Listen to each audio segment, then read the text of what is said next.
بسم الله الرحمن الرحيم تبارك الذي بيده الملك وهو على كل شيء قدير الذي خلق الموت والحياة ليبلوكم أيكم أحسن عملا وهو العزيز الغفور الذي خلق 7 سماوات طباقا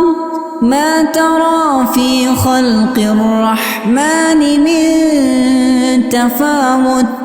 فارجع البصر هل ترى من فطور ثم ارجع البصر كرتين ينقلب إليك البصر خاسئا وهو حسير ولقد زينا السماء الدنيا بمصابيح وجعلناها رجوما للشياطين وأعتدنا لهم عذاب السعير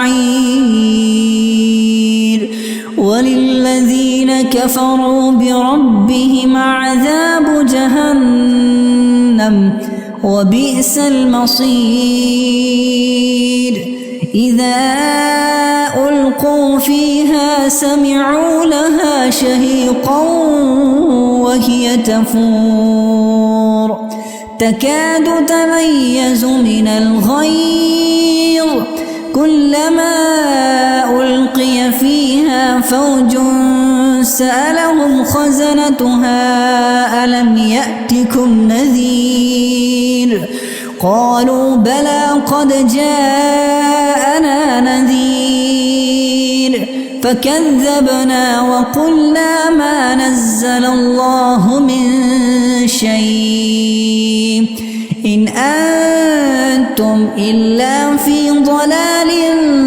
كبير وقالوا لو كنا نسمع أو نعقل ما كنا في أصحاب السعير فاعترفوا بذنبهم فسحقا لأصحاب السعير إن الذين يخشون ربهم بالغيب لهم مغفرة وأجر كبير صدق الله العظيم.